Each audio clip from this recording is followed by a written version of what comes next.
el contador público nacional Marcos Lucero, docente de la Facultad de Ciencias Económicas, Jurídicas y Sociales de la Universidad Nacional de San Luis. Marcos, bienvenido nuevamente a la tarde de la Quilla. ¿Cómo estás? ¿Qué te parece esta tarde? Muchas gracias, Virginia. La verdad que una tarde excepcional aquí en la ciudad de Villa Mercedes. Estamos teniendo los últimos calorcitos y la verdad que un día realmente para disfrutar aquí con esta hermosa vista que tienen en la radio, en el estudio de la radio. Sí, así es, privilegiada. La canción dice: no es lo mismo el otoño en Mendoza, pero yo me animo a decir que no es lo mismo el otoño aquí en el campus, ¿no? Porque tiene su encanto el campus en Villa Mercedes. Tiene su encanto y sobre todo con lo que hemos vuelto a la presencialidad, ver tantos jóvenes de vuelta en las aulas, en los pasillos de la facultad, eso es muy, muy alegre para todos. Así es, qué lindo. Yo creo que esta alegría y esta percepción, ¿no?, del retorno a la presencialidad es compartido, es mutuo entre toda la comunidad universitaria, que cada vez se ve más, que tiene más contacto. Ahora volvió el comedor universitario, otro espacio que se generó para compartir, y esto que tiene que ver con compartir la vida universitaria, ¿no?, con docentes, alumnos. Sí, la otra vez nos encontrábamos apenas volvimos con algunos alumnos y nos saludaban, ¿no?, la profe, y ellos nos veían por la cámara y nosotros a veces nos los veíamos a todos. Entonces estos 2 años que tuvimos en la virtualidad realmente no nos permitieron esa cercanía que estamos teniendo en estos momentos que volvimos a retomar, si bien con todos los cuidados, con los barbijos, pero tenemos esa cercanía de poder mirarnos a los ojos, de poder sonreír, de saber si están aburridos cuando estamos dando una clase o no, que en la virtualidad no lo podíamos experimentar. Claro, y más que con esto de que las conexiones por ahí se vuelven tan pesadas, incluso hasta los mismos docentes por ahí les pedían a los alumnos que apagaran la cámara para que la plataforma resistiera la cantidad de conectados. Entonces es cierto que por ahí ni se conocían los rostros. Exacto, sí. Bueno, y esta vuelta a la presencialidad, que de alguna manera nos da una cierta satisfacción, creo que se vive así en todos los ámbitos y a nivel nacional, y es una de las buenas noticias que podemos compartir, dar y vivir en el día a día, a pesar de algunas otras complicaciones que tienen que ver con nuestra economía, con la inestabilidad de nuestro país, no solamente en materia económica y financiera, sino en otras cuestiones también. Pero podemos decir que esto sí se puede destacar, y la vuelta a la presencialidad, ¿es positiva o no es positiva para Argentina? Realmente es positiva porque cuando tuvimos estos 2 años anteriores restricciones a la movilidad de las personas, recordamos que no solamente el ciudadano de a pie no podía movilizarse, sino también los trabajadores. Se cerraron hasta las industrias, donde por ahí el contacto es mínimo, y es así que en el 2020 Argentina fue uno de los países en el que la actividad cayó más fuertemente a nivel internacional, más del 9%, casi un 10%. Entonces esta vuelta a la presencialidad ha generado una recuperación importante de la actividad económica, que se vio mermado no solamente en algunos sectores claves como puede ser hotelería, restaurantes, bares, todo lo relacionado con el entretenimiento, que eso se suspendió completamente, sino también hubo una caída en la actividad industrial fuerte, ¿sí? Y también obviamente en el comercio. El volver a las calles, el volver a los trabajos ha generado una recuperación de la actividad económica que se experimenta a nivel internacional y muy fuertemente en nuestro país, lo que se denomina el efecto rebote. Hemos caído tanto que estamos recuperándonos y fuertemente con niveles de actividad bastante interesantes, ¿no? Excelente. Pero es cierto que también esta virtualidad, y como lo decías, Marcos, 2 años prácticamente de encierro y de trabajo home office desde casa, ¿no? La oficina, llevar la oficina a casa o teletrabajo, ha cambiado de alguna manera paradigmáticamente algunos puestos, sobre todo específicamente, algunos puestos y roles de desempeño laboral de algunos trabajadores que incluso hoy, ya con la vuelta a la presencialidad, siguen trabajando, por ejemplo, desde casa. Sí, por supuesto, y también muchos procedimientos. Estuvo muy bueno durante la pandemia, que se nos aceleró todos por una cuestión de necesidad. Si bien era algo que se debía dar paulatinamente, se dio en forma abrupta por el tema de la cuarentena. Pero muchos procedimientos se simplificaron. Y muchos autores que hablan de una definición de administración dicen, bueno, la administración tiene que encargarse de simplificar los procesos, hacer todo más fácil, ¿no? Entonces vimos que muchos trámites que antes realizábamos presencialmente, que había que sacar sellado de un lado, del otro, que había que hacer una cola en tal oficina, una cola en otra oficina, se simplificó muchísimo. Con los mismos resultados y no eso implica de que haya menos controles ni nada por el estilo, pero se simplificaron muchos procedimientos. Cuando volvimos a la presencialidad hay algunos organismos, reparticiones y hasta empresas que volvieron al tema de la burocracia de la presencialidad, pero hay otros que siguieron y se adaptaron, ¿no? Y hay muchas cosas que nosotros ahora podemos hacer online, y por ejemplo en nuestra facultad, en nuestra universidad está avanzando mucho el tema del expediente electrónico, ya todos vamos a tener en un futuro la firma electrónica y eso te acelera muchísimo los procesos, ¿no? Y es algo positivo que podemos rescatar de la pandemia. Leí hace un tiempo atrás una nota del Cronista y también de otro portal que sí, profesional, sobre una especie de estudio que habían hecho estos portales, estadísticamente hablando, de que muchos jóvenes argentinos, y tal vez no sé si impulsado por la misma pandemia, deciden trabajar para plataformas y para empresas que están fuera del país, es decir, ellos ofrecen un servicio desde casa, teletrabajo, home office, y bueno, vaya a saber cómo será el intercambio de prestaciones de acuerdo, por supuesto, a cada profesión y a cada servicio que se presta cada uno de estos trabajadores, ¿no? Pero muchos preferían trabajar para estas plataformas o de manera independiente para estas empresas porque generaban ingresos en moneda extranjera, ¿no? En dólar. Y esto nos hace pensar, ¿no? ¿Cómo está nuestro salario? ¿Cómo está el salario de los argentinos en la actualidad? ¿Y por qué será, no, que muchos de los profesionales están eligiendo poder trabajar para empresas extranjeras? Y tal vez me imagino que tiene que ver con esto de tratar de conservar de alguna manera el poder adquisitivo en una moneda que sea más estable.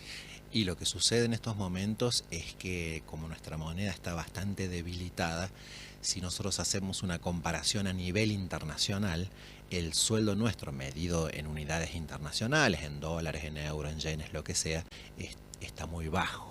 Leí hace poquito como un revuelo que había causado un tuit de un subgerente de un banco local que decía de que su salario expresado en dólares era inferior al salario de un trabajador que tendía una casa de comidas rápidas en Estados Unidos.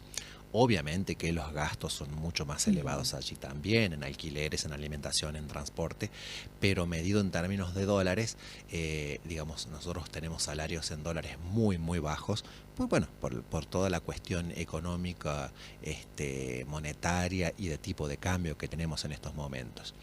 El Instituto Nacional de Estadísticas y Censos hace un relevamiento de salarios mensualmente. El viernes pasado presentó el informe relativo al mes de febrero. Y allí podemos evidenciar en el informe que está publicado en la página del INDEC que los salarios crecieron en el mes de febrero el 3,1% en forma intermensual y un 52,3% interanual. Es decir, un poquito más que la inflación que se midió el año pasado. Ahora si hacemos un desagregado, si leemos el desagregado de los salarios, podemos distinguir, el INDEC distingue tres sectores: el sector privado registrado, el sector público y el sector privado no registrado, las personas que trabajan, como nosotros denominamos habitualmente, en negro. Y ahí las diferencias son realmente importantes. A los que mejor les fue a los trabajadores del sector privado registrado, un 3,9% la variación intermensual y un 54,3% la variación interanual, por encima de la inflación que tuvimos el año pasado. En el sector público, la intermensual fue el del 2,4%, pero la interanual fue del 57,2%, es decir, el sector público en el último año, midiendo de febrero de 2021 a febrero del 2022, el incremento en el salario real fue, positivo, digamos. El salario le ganó bastante a la inflación. pero el problema se da en los trabajadores del sector privado no registrados. El incremento intermensual fue solo del 2,2% y el interanual menos del 40%, el 39,8%. Entonces, sobre que ya estas personas están en una situación de precariedad porque sabemos que el no estar registrado, primero no vas a tener los beneficios, por ejemplo, de la jubilación, de obra social, toda la protección de la seguridad social que te brinda el estar registrado, no podés agremiarte nada y entonces no solamente una precariedad, digamos, en forma cualitativa, sino también cuantitativa, cuando vemos que el salario creció solamente el 40%, cuando la inflación fue de más del 50% en el último año. Bueno, una cifra que realmente nos apena, ¿no? Pensando en los trabajadores informales, en el trabajo no registrado. Y será también por esto de que yo creo que, bueno, el gobierno nacional es muy consciente de lo que está pasando. Más allá de que por ahí los referentes de la economía, ministro, secretarios y demás, por ahí es como que intentan ser optimistas y tal vez un poquito de más, ¿no? Me gusta el optimismo, pero es cierto que hay cifras que no pueden contrarrestar los hechos, es decir, estamos, pero no estamos tan bien, estamos, ¿no? Yo creo que los argentinos están peleando el día a día. De hecho, hubo una nota hace unos poquitos días atrás que fue traducida al español del Wall Street Journal y que tiene que ver justamente con un destaque que hacían de la habilidad de los argentinos de sobrevivir con la inflación que tenemos, ¿no? Hicieron una especie de entrevistas a distintos argentinos para ver cómo le ganaban a la inflación o cómo hacían ellos para poder conservar su poder adquisitivo, al menos con cosas, ¿no? Y hasta esto parecía bastante gracioso, pero una mujer confesó que hasta ella estoqueaba papel higiénico, una cosa que aparentemente estaba en sus prioridades, ¿no? Estoqueaba mucho y pensaba más o menos a largo plazo, o sea, por un año, para comprarlo ahora, para que le alcanzara, porque sabía que se venía una devaluación, una inflación de precios, y que tal vez 100 pesos este mes me alcanzaba para comprar, no sé, un paquete de 4, y ya el mes que viene ya no va a alcanzar, ¿no? Y sí, cuando hay inflación, cuando hay alto, elevado crecimiento de los precios, lo que se produce es una disminución de la demanda de dinero. La gente se quiere deshacer del dinero porque, digamos, pierde poder adquisitivo. El problema es que no tenemos alternativas de inversión rentable, ¿sí? No tenemos alternativas. El plazo fijo rinde menos de lo que suben los precios. El plazo fijo UVA te paga un 1% por encima de la inflación, es una rentabilidad muy baja.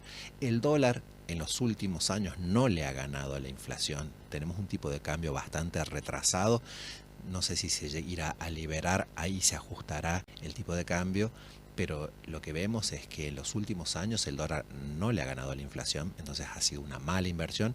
Además, teniendo en cuenta que también hay inflación en dólares, es decir, que por más que ahorres dólares, también hay inflación y una de las más altas en los últimos años, ¿sí? Algunos estiman que sea superior al 13%, que para Estados Unidos, acostumbrados a tener tasas de inflación del 3, del 4% anual, tener una inflación del 13% realmente es un escándalo.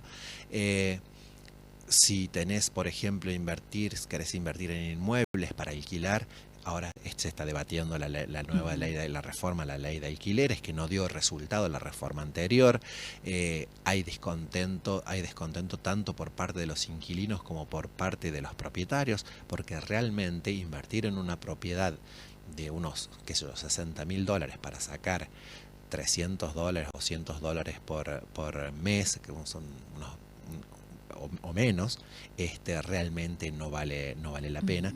Entonces la pregunta que se hace la persona, la familia, es, bueno, ¿qué hago si me queda de mis ingresos, si me queda algo sin consumir, ¿no? Que cada vez queda menos también, los ahorros son cada vez menos? ¿Y en qué invierto?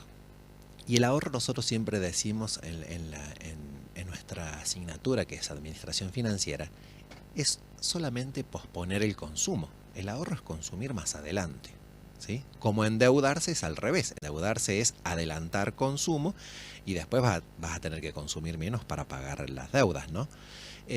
Entonces, por ahí la recomendación, bueno, y no tenemos en qué invertir que realmente nos mantenga el valor primero y que nos dé una rentabilidad en segundo lugar. Entonces por ahí la idea o las recomendaciones que se dan es bueno de adelantar consumo y por eso también esta persona que surgió este debate decía, bueno, estoquea en papel higiénico. No recomiendo, es así, pero por No allí esto quieren eso, pero por allí precisamente. uno, como comentaba también en otro medio, por ahí uno tiene que cambiar el juego de living o tiene que pintar la casa y tiene algunos gastos como pendientes. Bueno, por ahí es el momento de hacerlo antes de que valga un 20% más, un 30% más dentro de algunos meses. Así Entonces, es. adelantar eso que veníamos postergando, ¿no? Bueno, tengo una computadora de hace 10 años. Bueno, quizás sea el momento para cambiarla, ¿no? Porque después te va a resultar muy, muy, muy complicado. Esa es, digamos, la recomendación en un contexto inflacionario y con una imposibilidad de colocar los fondos en alguna alternativa rentable. Ujú.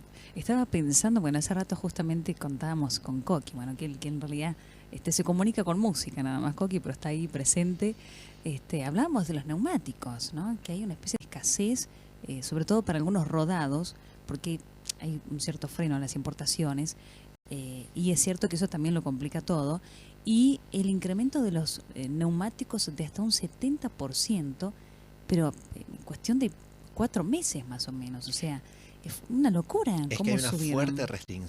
restricción a las importaciones. Eso no solamente se ve en los neumáticos, sino se ve en los automóviles en sí. Ujú. Es En repuestos también. en repuestos. Ujú. Entonces, ¿por qué? Porque el Estado está como retaseando las importaciones porque eso es salida de dólares y las reservas de dólares del Banco Central de la República Argentina son como muy escasas. Entonces, bueno, hay que retasear un poco las importaciones para que no haya salida de dólares. Eso complica un poco porque con respecto a los bienes de consumo, bueno, podemos llegar a encontrar sustitutos producidos localmente. El tema es que la tecnología y los insumos muchas veces tienen que ser importados también, entonces no podemos importar neumáticos, bueno, pero tenemos que importar algunos insumos para producirlos localmente y bueno, también se ve retaseada las importaciones en ese sentido y eso puede, algunos especialistas dicen, eso puede llegar a minar esta recuperación económica que estamos observando en estos momentos, ¿sí? Hace un rato hablaba con tus colegas de San Luis de la locomotora, el programa de la Radio Universidad Nacional de San Luis allá en la ciudad capital, porque íbamos a hablar sobre el crecimiento en la industria y que es una información que da el INDEC el día de hoy y a la hora que me llamaron todavía no estaba publicado y ya está publicado, sí, la variación, tenemos una caída intermensual del 1,9%, pero un crecimiento interanual del 3,6%, pero vemos que hay algunos sectores que se han recuperado fuertemente, como las textiles, prendas de vestir, casi un 20%, madera, papel, un 7,2%, automotores y otros equipos de transporte el 5,3%, aunque algunos sectores han caído, pero esa recuperación de la actividad económica necesita insumos, necesita una política que acompañe la recuperación de la actividad. Entonces, fíjate que los índices estos, si los analizamos intermensual, han venido creciendo en los últimos meses, pero el miedo es de que se estanque por la falta de importaciones también, que es lo que vos comentabas.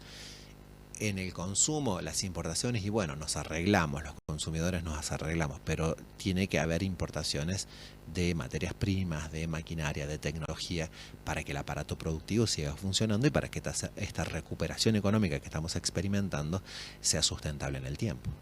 Volviendo al tema de los salarios, me quedé pensando, porque hablamos justamente de cómo la inflación le ganó a los ingresos que percibe una persona no registrada. Además que ya viene con desventaja por esta situación, ¿no?, de informalidad. Pero volviendo al tema, y me quedé pensando en el domingo, el 1 de mayo, ¿no?, Día del Trabajador, y cuántos argentinos que no tienen trabajo. Incluso San Luis ha sorprendido en los últimos tiempos con el índice de desempleo, ni hablar hace un tiempo ya con el trabajo informal o trabajo cuasi registrado, podría decirse, ¿no? Porque si bien a veces se toman en este recuento los planes sociales, el plan social en sí no es un trabajo totalmente, ¿cómo decirlo? No es un trabajo en realidad, es una asistencia de parte del Estado que de alguna manera quiere motivar que la persona ingrese al sistema, al mercado laboral, pero todavía no se ha concretado. Entonces, pero más allá de esas cuestiones, ¿no? Me quedo pensando en esta gente sin trabajo o la gente que está en el mercado informal. ¿Cómo hace esa gente? Si pudiéramos dar una recomendación, pues es muy difícil incluso para pensarlo, ¿no? Hay algunas políticas que se aplican, por ejemplo, ahora este bono IFE que salió para justamente las personas que se encuentran en una situación de un trabajo informal o no registrado, o para los monotributistas con las categorías más bajas, ¿no? Son 18.000 pesos, se anunció muchísima gente se ha anotado en el IFE. Es más, la semana pasada, cuando apenas se habilitó la página del ANSES para poder ingresar a mi ANSES con el CUI, la clave de seguridad social y hacerlo, estaba colapsado el sistema. Mucha gente admitió que esperó hasta las 4 de la mañana con el formulario girando para poder acceder al IFE. O sea, es terrible la situación. Pero ¿qué le podemos decir a la gente que de pronto se encuentra en esta situación con estos índices, o qué pueden esperar? ¿Qué podría verse en el lado positivo de estas noticias que no son tan buenas? Y la verdad que, como vos decís, no son muy buenas noticias.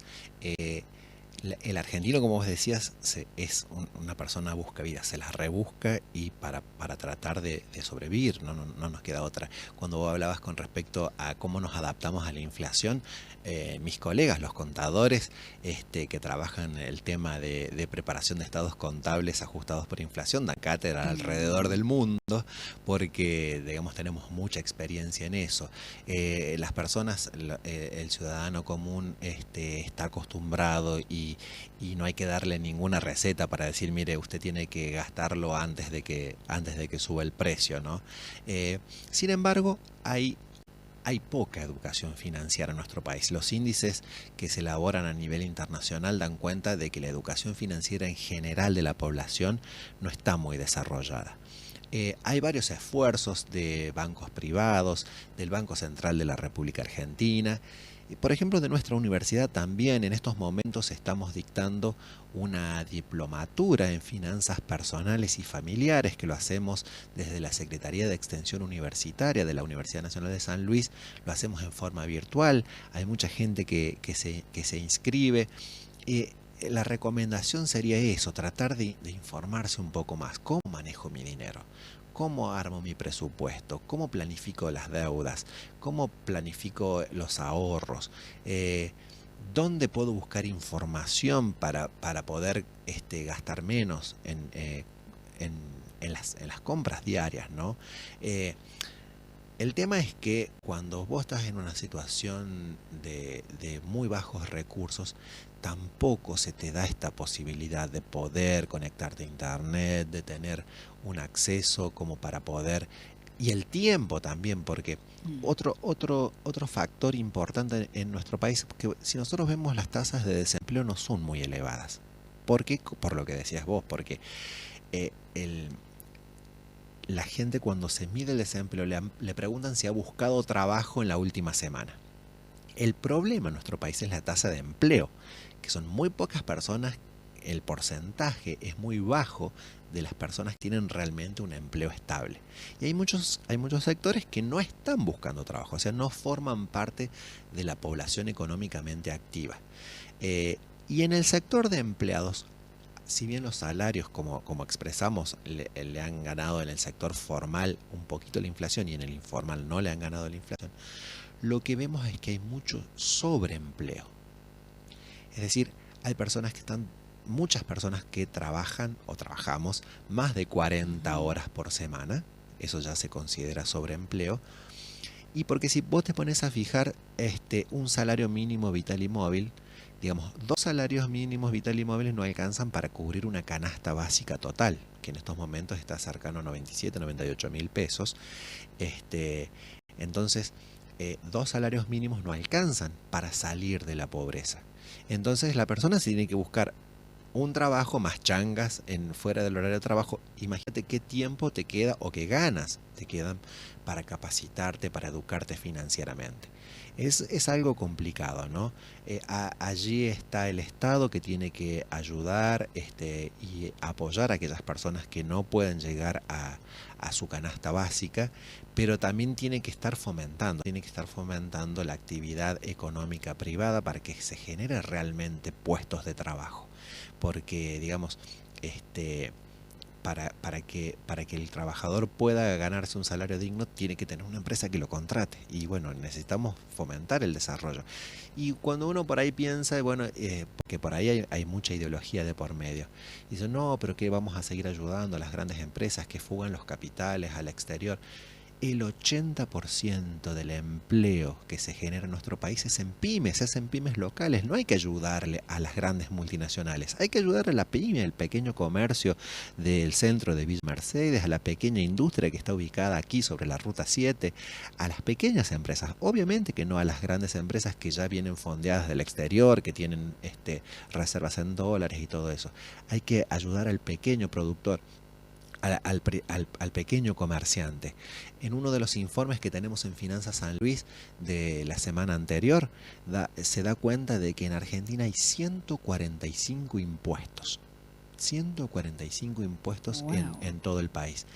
Y en unas publicaciones que estuve viendo en el día de ayer, había un informe que creo que también fue, no sé si en el Financial Times, que decía que en Argentina, si todas las empresas pagaran y todas las personas pagáramos realmente todos los impuestos que establece el Estado, no habría actividad económica posible. No habría ninguna actividad que pudiera, digamos, subsistir, que tener rentabilidad, porque todo eso se lo llevarían los impuestos. Entonces, yo creo que el foco hay que ponerlo allí, en auxiliar a las personas mientras no pueden proveerse de ingresos genuinos, pero ir generando condiciones para que se desarrollen las pymes, las microempresas, y, y apoyarlas a lo largo del tiempo, de manera sustentable. Porque, por ejemplo, hay muchos programas de nuevos emprendimientos, de nuevas empresas. La Secretaría el Ministerio de Desarrollo Productivo de la Nación tiene muchos programas para trabajamos nosotros aquí en la facultad para generar nuevos emprendimientos, el programa de apoyo al capital emprendedor. Hay un montón de programas para generar nuevas empresas. El problema es que cuando esas empresas nacen, cuando están naciendo el brotecito, te ahogan, te tapan todo el sol con una fuerte presión impositiva, entonces las empresas no sobreviven. Entonces también es un gasto innecesario por parte del Estado en fomentar nuevos emprendimientos que, una vez que nacieron, a los 2 años, a los 3 años mueren por la fuerte presión impositiva.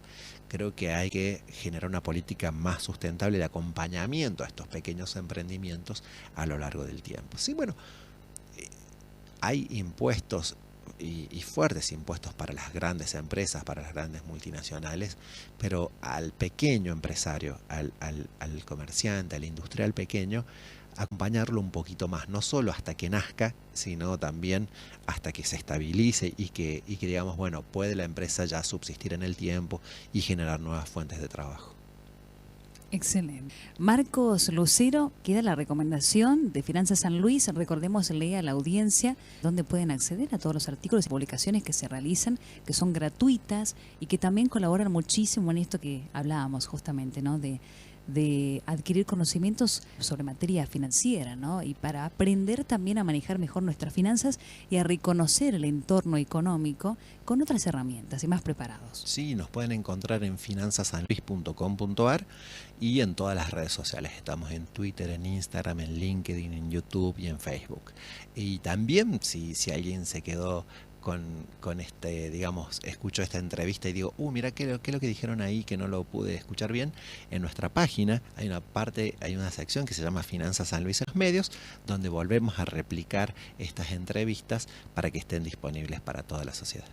Excelente. Bueno, muchísimas gracias por estar aquí con nosotros, por esta nota compartida y será hasta un próximo encuentro. Un gusto, Virginia. Es siempre un gusto venir aquí a la radio de la Universidad Nacional de San Luis en Villa Mercedes.